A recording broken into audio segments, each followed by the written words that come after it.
Art is the beautiful backdrop and springboard for our country's largest and most critical conversations, especially those focused on the social justice movement. Yeah, News 8's Alexis Rogers sat down with an artist and teacher who's using creative activism in tonight's We Stand Together. Whether you're school-aged, Don't get frustrated if it doesn't look like mine. or a student of the streets, Yep, perfect. here at KIPP Indy, an important lesson is at the forefront. Your voice is your power. Artist and teacher Israel Solomon's voice comes in the form of a paintbrush. There's a lot of change that needs to be made. You know, a brushstroke is only just a small part of it, but I think it's a significant part of it.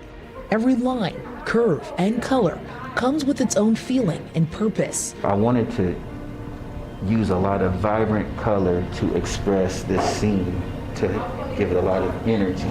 It's an experience that's unique to each person. Solomon was commissioned for movement pieces all across the city, from the Black Lives Matter mural by the Madam Walker Theater to George Floyd in the heart of Mass Ave.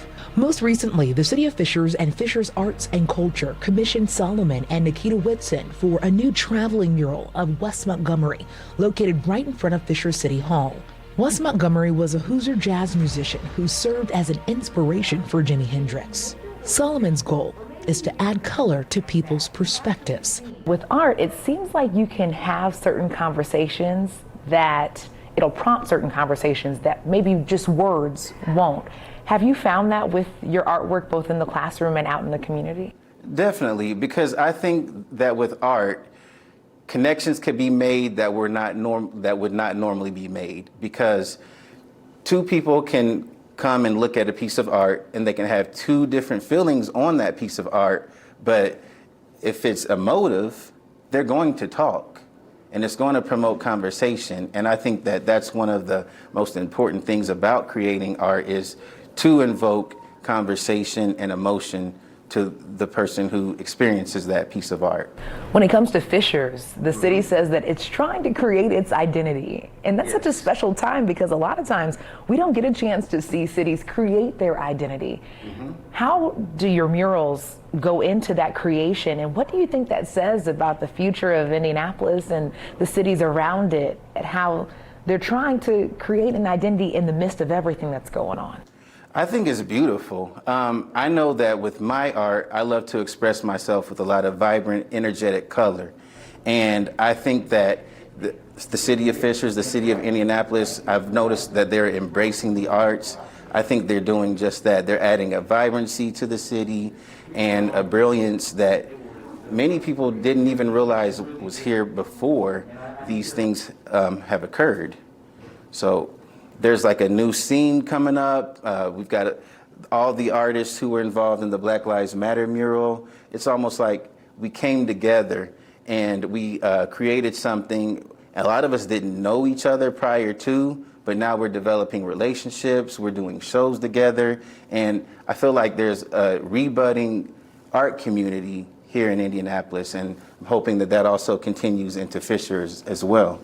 There's a truth about art that I've always had such a respect for. Yes. What truth do you feel like your murals and the other things that you and other artists have been able to work on during this time is really exposing or shedding light on about our city when it comes to systemic racism and racial injustice and racial justice?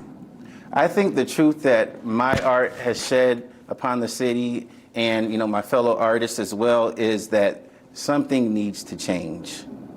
I think it's that simple. I feel that an individual should not have to drive down the street and feel afraid when a police officer pulls up behind them. That should not be a moment of fear. And I feel that through expressing myself in art, then I can spark that conversation, that we definitely have some things that need to change. And in order to change them, we need to look at ourselves and really figure out what is the base of the problem and how we can move towards a resolution. You've been in Indianapolis for quite some time now. What's it like when you see people walking down Mass Ave, or when you see people in Fishers observing what truth that you're putting out into their city? What's your hope? How will that help us stand together? It's definitely unbelievable for me. Like I'm kind of shocked and surprised, but I'm definitely happy about it because, you know, this is something that's been inside of my heart for a very long time. And I feel like right now I'm seeing some of my dreams come to fruition, some of the things that I saw for myself. So, you know, it really does me well to know that people are seeing what I do, seeing my work.